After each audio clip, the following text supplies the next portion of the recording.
So, I'm back from a mining run, and as you can see, both of the barrels I have dedicated towards excess stone-like stuff are full. Which means that it is now time to expand my castle walls. Because clearly that is the logical thing that follows on from my barrels are full. And no, I will not be accepting criticism. Right, so this seems like a suitable collection of different materials to get started on building with. While I do intend for the build to ultimately be mostly symmetric, I believe I'm going to start work off to one side first. And while the arrangement of vines strongly... I'm going to get my shears and move the vines to the other side of my wall, just so that I can build in the direction I'm more certain of what the boundary conditions look like. Vines have now been moved to the other side of my castle gate. And I'm not sure if I have shown off in the last video the finishing up of the decoration of the Hobbit hole. At minimum, I had not had the birch trees growing, and they definitely seem to add a little bit of ambiance to it. Of course, I'm also have been slowly trying to breed up the bees to fill up these hives, and there are 2 extra bees that cannot go into hives over in this area. As I was able to tell last in-game night when they were floating around stuck out all night. Poor bees. So I might rotate through some hives. And I'll probably want to build another wing of these.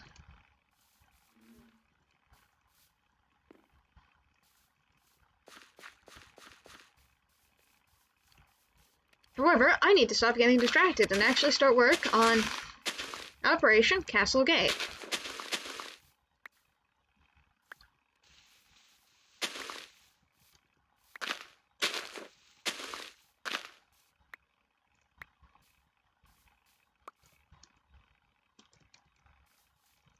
And of course, I realized that there is one block for the block palette that I forgot to pick up.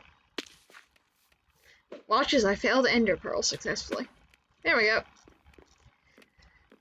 Totally on the first try, I swear. And now, with some actual polished blackstone brick to round out the build.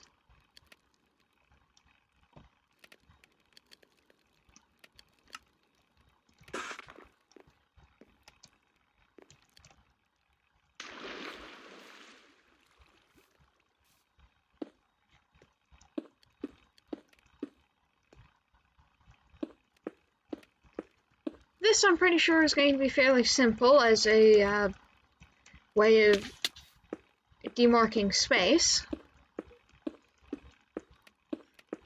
But a bunch of this is going to be a little experimental.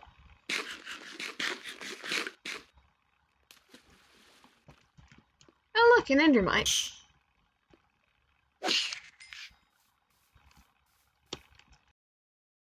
Too uniform. Much better. Now, I think that the tower portion over, the corner tower should be over here where these trees are, so let's just get rid of some trees.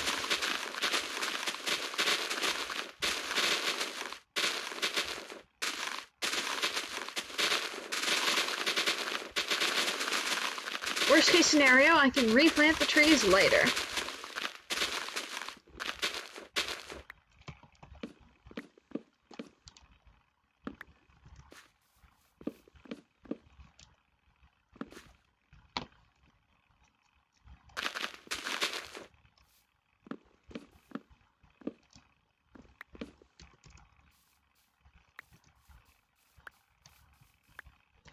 Another few rows, definitely starting to take on character.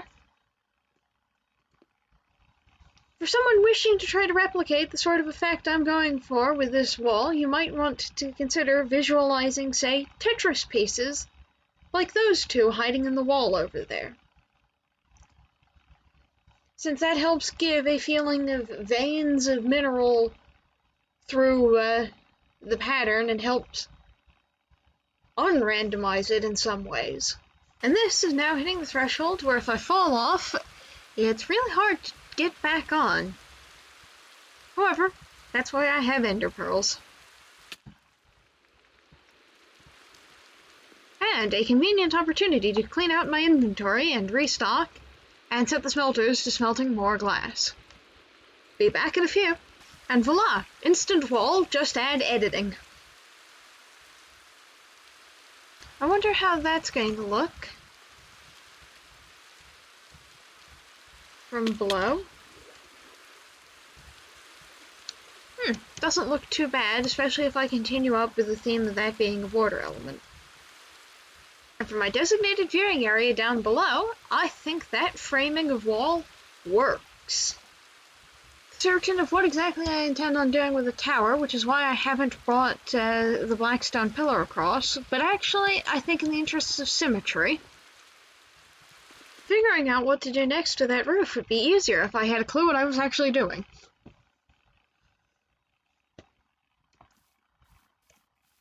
Since I'm trying to pull it on down, but I can't really do that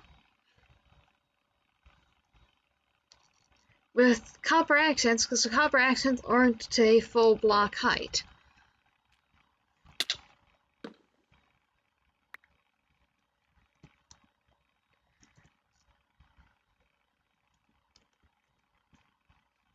So, I managed to ender pearl myself into a very inconvenient location just then.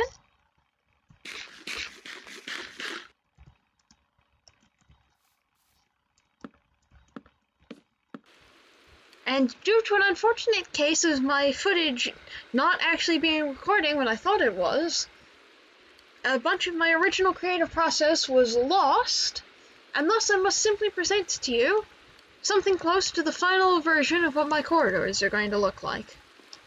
Or at least the corridor connecting my gatehouse over to the towers. Complete with the fence gate wall trick so that I can get down in a hurry to show how I ended up resolving the roof dilemma. I'm still not 100% sold on it being the correct answer, but it isn't obviously the wrong one, and it's lovely and purple, so it gets to stay. And we can see that some of the copper blocks on my roof have finally actually weathered, or are at least far more oxidized. We're moving towards a blue roof. I approve. And now, through the power of editing magic, I will go back a few days to begin the story of my shop in the shopping district. And I'm here out in the shopping district because I now have something resembling functional redstone, and therefore the prospect of having something to actually sell.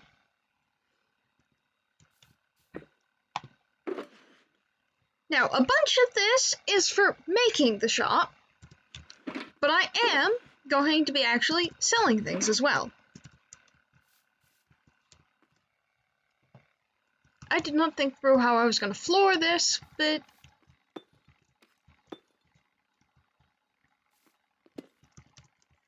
given that it's still going to be a bit of work before this is finished.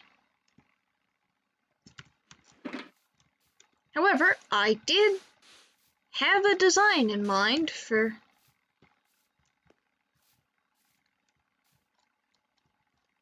except no, given my design, let's put it like that instead. And I still haven't quite run the maths with regards to the pink on whether or not the transition colors are going to have to be hanging barrels.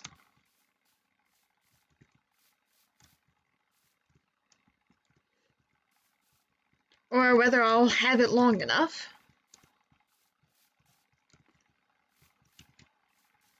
The color chapel is very much still at work in progress, but even as a ruined building on the side of the lake, it still has character to it.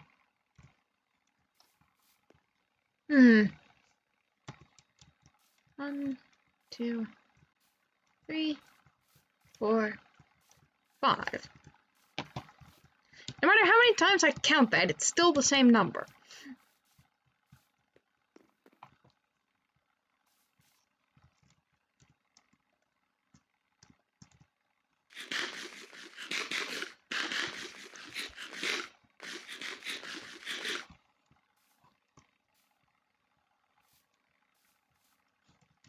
Right, 2 of the transition colors are going to have to be hanging on the diagonals, and I'm going to say that that's going to be pink on this side and magenta on that one.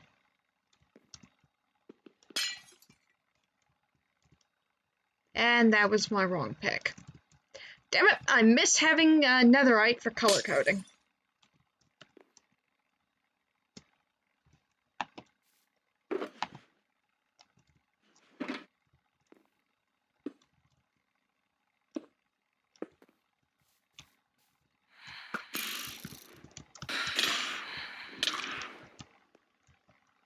Is that my sword breaking? Ah, nope. Chest piece. That's fine. And I'll switch over to actually using my diamond chest.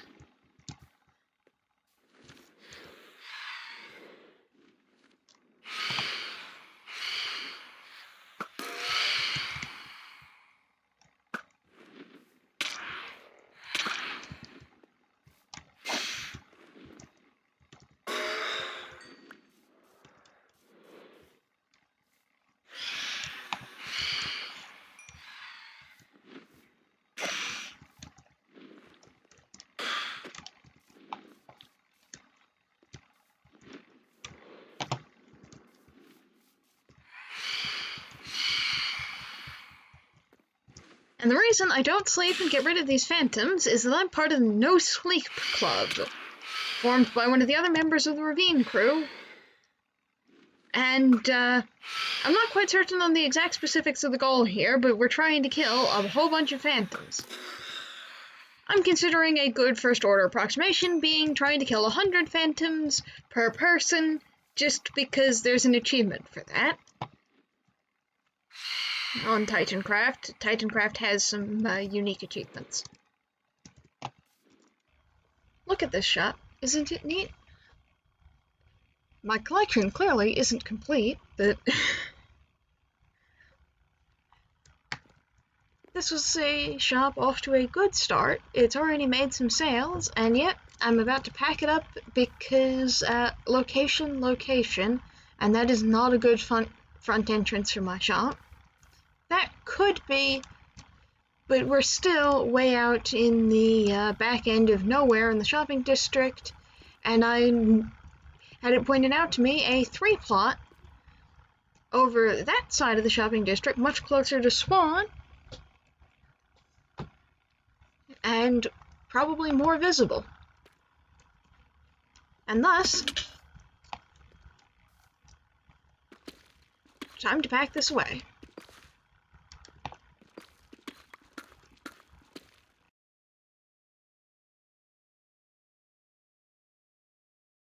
Extra bay on a long lengthwise, given that this is a 3 long plot, I will have plenty of space to separate out the pink from the red and the magenta from the violet. And voila, this is already starting to come together. It's not as grand as it was last time, where I had the full stained glass for all of these, but it still has distinct character, and I have time to add the rest of those supplies.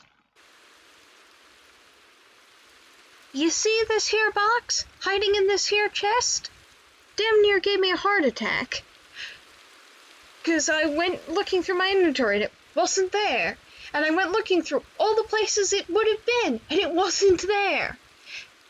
And there I am, finally having given up in despair because it's nowhere in my base, and I'm scouring through every single shop in Color Complete, and in the absolute last box I check in. The shulker box full of glass that went missing in action finally returned. But I'm still going to take a bit of a break, because even if it did turn out alright,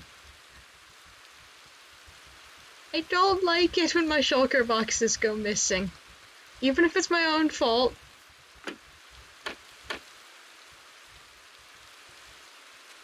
After a night sleeping off the panic of misplacing my shulker of glass, I have managed to restock candles in every color. Glass is stocked in a lot of these barrels, particularly the blue range, since someone had expressed interest in that. And as you can see, we have redone the floor in cobblestone. This is because overnight the emulsification of the shopping district happened, and we had to grab up the last little bits of mycelium, so that someday, when the world is ready for the mycelium to return, we can grant salvation. With 29 mycelium hiding in there, and I think some more hiding elsewhere.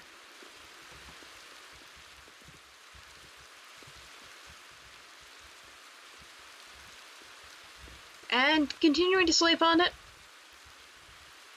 my partner was right on the shopping, or Tainted Sorrow was right on the shopping design. It needed to be taller.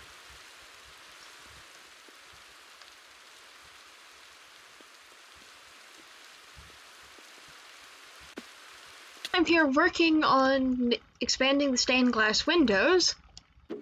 White got cleared out. I see a color that's going to be hard to keep in stock, because this is the second time in as many days. Fortunately, I know where there's a skeleton grinder. Well, still a bunch of the color wheel to go, but these stained glass windows are definitely starting to look stained glass.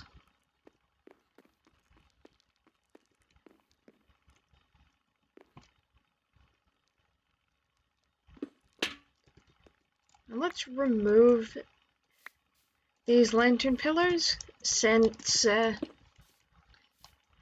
this is a mycelium, or mushroom island, not that you could tell from looking at the available mycelium. But regardless, I don't have to worry about mob spawns for underlighting my shop. Therefore, I wonder how many bones I will get from attempting to repair my shovel in the most inefficient manner possible. Also known as using a looting/mending sword in my main hand.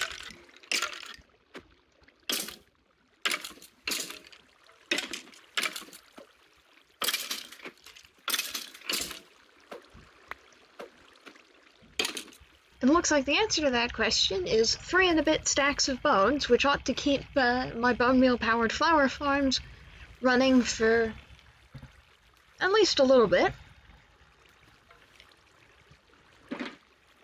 I also upgraded my bow.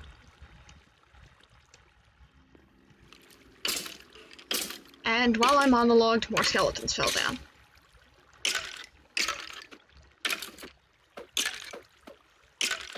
Let's deal with this and get back to the episode. Now, as I come up out of the water, do we notice anything different in the distance? Or right nearby? For one, I have replaced the torches here with lanterns, because while I was trying to work on that, I had experimented around with some lantern designs, and they didn't work, but I had some extra lanterns, and clearly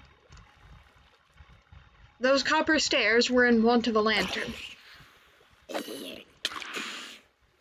Yes, phantoms.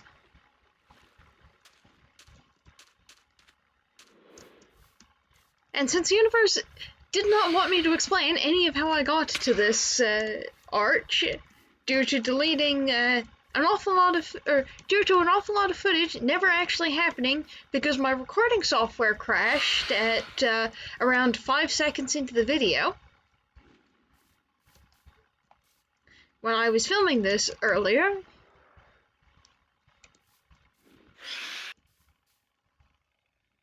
I've touched up a bit of the surroundings to actually have it sit against the walls and be fitting into the landscape, but I'm pretty sure that to make that arch work, I need to arch the dirt over it, and I probably need to have some of the dirt overhang.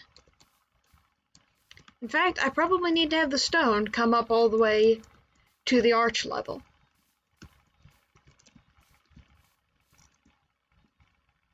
There we go. That works much better as a cave.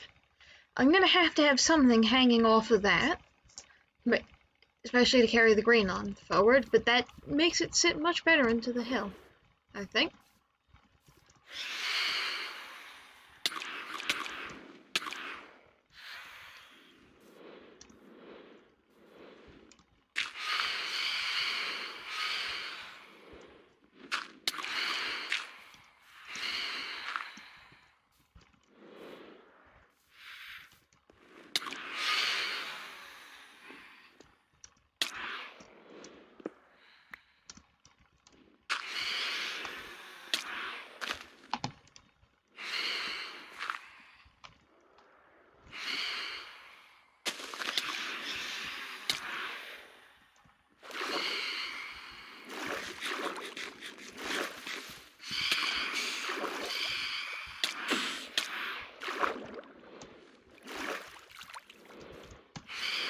And despite having changed very little about the interior of that cave, it's already looking more cave-like.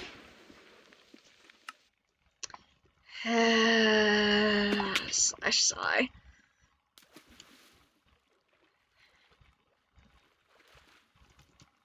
Good news, my respawn is at my base.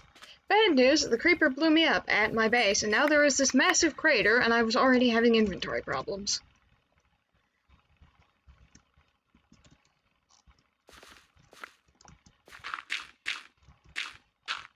So, I've cleaned up the creeper hole, but I've got to say that it is exactly the sort of day I have been having today.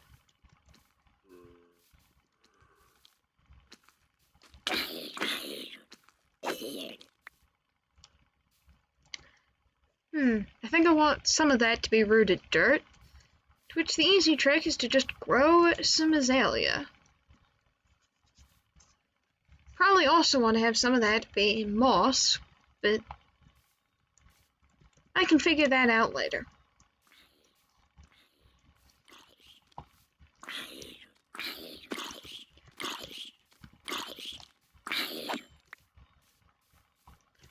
And now with some food that isn't zombie flesh, let's continue.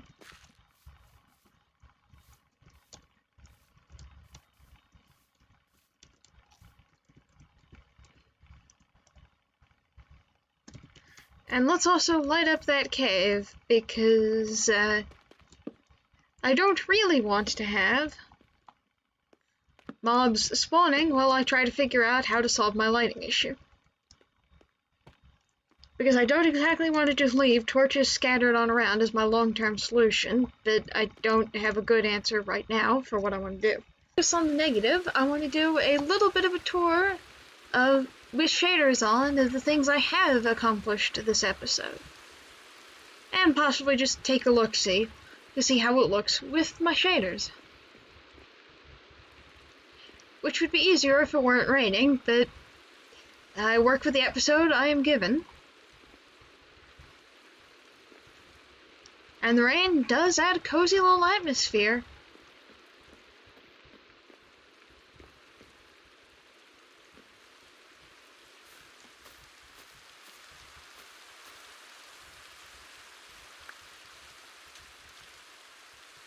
Okay, the road looks better in the rain, I think.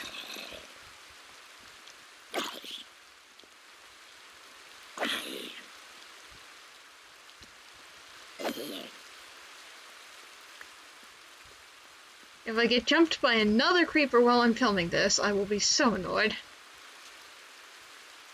Oh, the echo in the rain with the lantern light. I like these shaders. Even if they are a massive dent on my frame rate and make everything look so dark in here.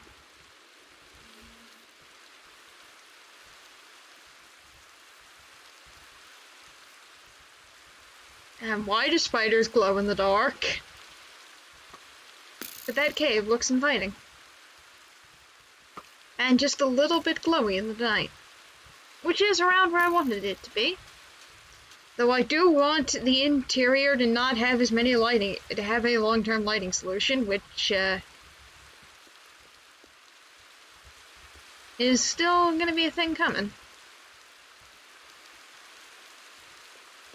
And somehow I managed to avoid picking up that XP orb. Let's see if I can fix that.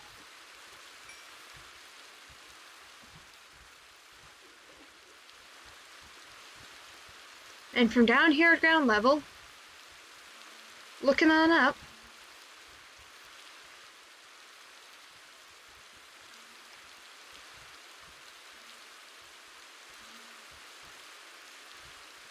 some extra wall.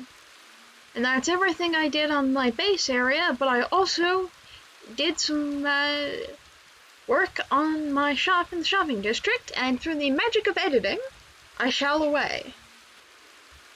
And here in the shopping district, it is still raining, but we can see my arches, or see the arches of Color Chapel looming just a little bit out of the fog. And I will say that glowing signs do look good with shaders. Or at least in my personal opinion.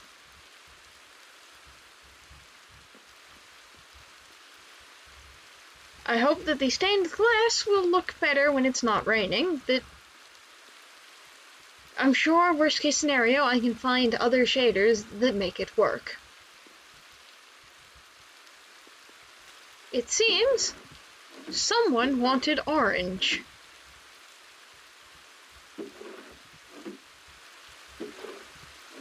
Someone very much wished to have orange.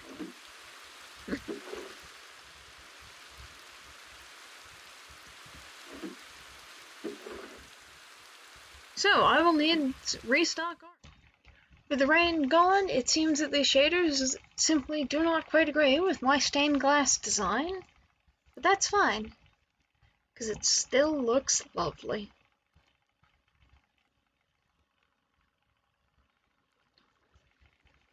And this seems like a good spot to end the episode. Good night, Internet. Have fun.